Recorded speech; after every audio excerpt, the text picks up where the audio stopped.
Welcome to PJ education PGTRB exam. Tamil eligibility டெஸ்ட்டுக்கு 10ஆம் வகுப்பு பாட புத்தகத்திலிருந்து ஒரு பகுதியாக வீடியோவாக பார்த்துட்ருக்கோம். இந்த வீடியோவில் இயல் 5 அகப்பொருள் இலக்கணம் பார்க்கலாம். இலக்கணம் 5 வகைப்படும். இது நம்மளுக்கு தெரியும். என்னென்னது? எழுத்திலக்கணம், சொல்லிலக்கணம், பொருள் இலக்கணம், யாப்பிலக்கணம், அணி இலக்கணம்னு படிச்சிருப்போம். அதில் பொருள் இலக்கணம்னு இருக்கு இல்லையா, அதுதான் இங்கே கொடுத்துருக்கு. அகப்பொருள் இலக்கணம்னு கொடுத்துருக்கு. எழுத்து இலக்கணம்னா எழுத்துக்குண்டான இலக்கணம். இதே அந்த எழுத்துக்கள்லாம் ஒன்று சேர்ந்து ஒரு சொல்லா வந்திருந்ததுன்னா அதுக்குண்டான இலக்கணம் தான் சொல்லிலக்கணம். அடுத்தது யாப்பிலக்கணம். யாப்பிலக்கணம்னு சொல்லும்போது இந்த சொற்கள் எல்லாம் சேர்ந்து ஒரு செய்யுளா அமையும் போது அதுக்குண்டான இலக்கணம் தான் யாப்பிலக்கணம். அடுத்தது அணி இலக்கணம்னா அந்த செய்யுளெல்லாம் பார்க்கும்போது ஒரு கற்பனைக்காக, அழகு சேர்ப்பதற்காக நிறைய இந்த ஓமை அணி அந்த மாதிரிலாம் கொண்டு வராங்க இல்லையா, அதுதான் அணி இலக்கணம். இது எல்லாத்துக்கும் ஒரு இடைப்பட்ட ஒரு இலக்கணம்னு சொல்லும்போது அதுதான் இந்த பொருள் இலக்கணம். பொருள் இலக்கணம்னு சொன்னால் ஒருத்தவங்களுடைய வாழ்க்கைக்கு ஒரு இலக்கணம் வகுத்து கூறுவது தான் இந்த பொருள் இலக்கணம். பொருள் இலக்கணம்ல 2 வகையாக பிரிக்கலாம். ஒன்று அகப்பொருள் இலக்கணம், இன்னொன்று புறப்பொருள். அகப்பொருள்னு சொல்லும்போது நம்ம உள்ளத்துல ஒரு தலைவன் தலைவி அந்த மாதிரி இருக்கக்கூடிய ஒரு இலக்கணம் தான் அகப்பொருள் இலக்கணம். புற பொருள் இலக்கணம்னா வெளியே நம்ம பார்க்கக்கூடியது அந்த மாதிரி இருக்கக்கூடியது புறப்பொருள் இலக்கணம்.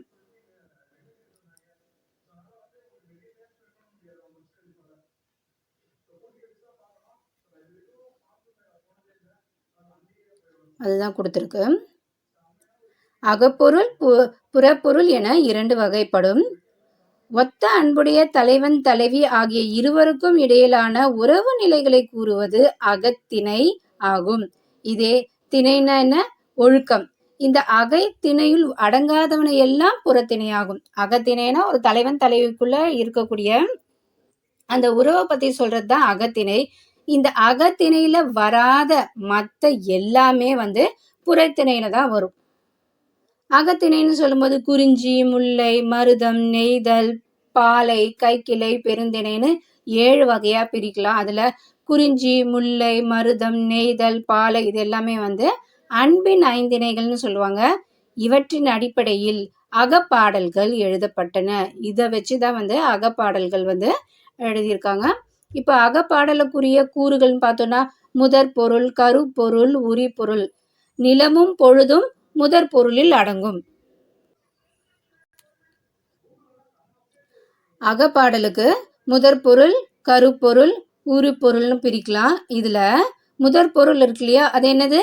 நிலமும் பொழுதும் சார்ந்தது தான் முதற் பொருள். தமிழர்கள் நிலத்தை 5 வகையா பிரிச்சிருக்காங்க. அதை பார்க்கலாம்.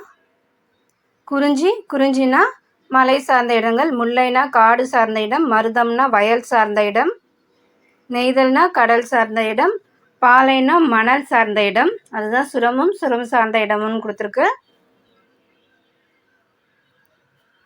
பொழுதை 2 வகையாக பிரிக்கலாங்க. பெரும் பொழுது, சிறு பொழுது. முதல்ல பெரும் பொழுது பார்க்கலாம். ஒரு ஆண்டில் 6 கூறுகளாக பிரிச்சுக்கிறாங்க பெரும் பொழுதுல. இப்போ பார்க்கும்போது கார்காலம், குளிர்காலம், முன்பனி காலம், பின்பனி காலம், இளவேநீர் காலம், முதுவேநீர் காலம்.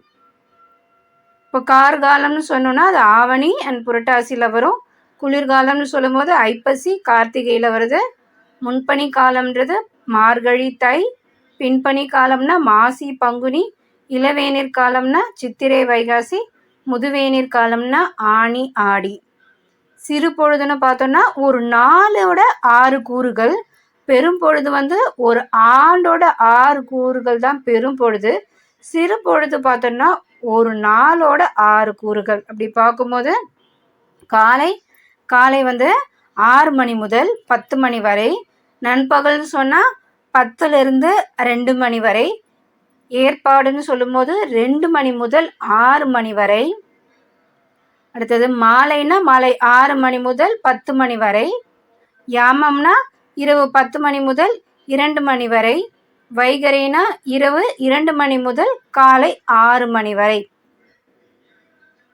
இதில் ஏற்பாடுன்னு இருக்கு இல்லையா, அதை வந்து பிரித்து எழுதணும்னா எப்படி எழுதலாம்?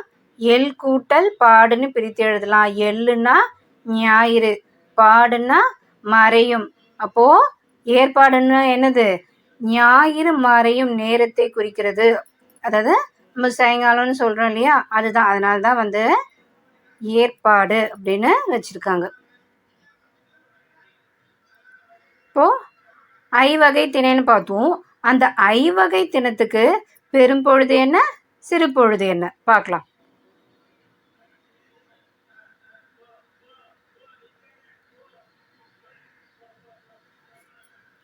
குறிஞ்சி. குறிஞ்சினா பெருப்பொழுது பார்த்தோன்னா குளிர்காலம், முன்பனிக்காலம், சிறுபொழுது யாமம். முல்லைக்குண்டான பெருப்பொழுது கார்காலம், சிறுபொழுது மாலை. இதே மருதம்னா 6 அந்த பெருப்பொழுதுன்னு பார்த்தோம் இல்லையா, அதுவே வந்துடும். சிறு பொழுதுன்னு பார்க்கும்பொழுது வைகரை. நெய்தலுக்கும் 6 அது வந்துடும். அப்படி சிறு பொழுது பார்த்தோன்னா ஏற்பாடு வருது. பாலைக்கு இளவேனில், முதுவேனில், பின்பனி. சிறு பொழுதுன்னு பார்க்கும்போது நண்பகல். அடுத்தது கருப்பொருள். கருப்பொருள்னு சொல்லும் போது ஒரு நிலம்னு பார்த்தீங்கன்னா அந்த ஒரு நிலத்துக்குரிய தெய்வம் யார், அவங்க யாரை கும்பிடுவாங்க, அங்கே இருந்த மக்களை நம்ம என்னென்னு சொல்லுவோம், அவங்களுடைய உணவு பழக்கம் எப்படி இருக்கும், அங்கே என்ன மாதிரியான விலங்குகள் வாழ்ந்துச்சு, என்ன மாதிரியான பூக்கள்லாம் இருக்கும், மரம், பறவைகள், அந்த ஊர்லாம் என்னன்னு நம்ம சொல்லுவோம், நீர்நிலைகள் இருந்ததா, பறை, யாழ், பண், தொழில், இது எல்லாமே வந்து சேர்ந்தது தான் வந்து கருப்பொருள். அடுத்தது உரிபொருள். உரிபொருள் பார்த்தோன்னா அந்தந்த நிலப்பகுதிகளில் வாழ்கிற மக்களோட அந்த உணர்வுகளை சொல்லக்கூடியது தான் உரிபொருள்னு சொல்கிறான். இப்போது ஐவகை திணைக்குரிய உரிபொருள் பார்க்கலாம். குறிஞ்சியில் தலைவனும் தலைவியும் காணல், புணர்தலும் புணர்தல் நிமித்தமும். அடுத்தது முல்லை. முல்லைன்னு பார்த்தா தலைவன் வரவிற்காக தலைவி காத்திருத்தல், அது என்னன்னு சொல்லலாம், இருத்தலும் இருத்தல் நிமித்தமும். மருதம்னா தலைவன் தலைவிக்கு இடையே ஏற்படும் பிணக்கு, சின்ன சின்ன சண்டைன்னு சொல்லுவாங்க இல்லையா, அதுதான். ஊடலும் ஊடல் நிமித்தமும். அடுத்தது நெய்தல்னா தலைவன் வரவில்லையே என தலைவி வருந்துதல், இரங்கலும் இரங்கல் நிமித்தமும். பாலைனா தலைவன் தலைவி இடையேயான தற்காலிக பிரிதலும் பிரிதல் நிமித்தமும்.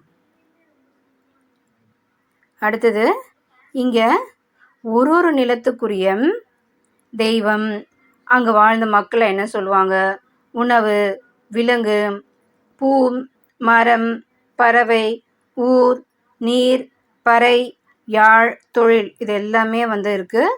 இது எல்லாமே புக்கில் இருக்கும். எல்லாமே வந்து பார்த்து ப்ரிப்பேர் பண்ணிக்கோங்க.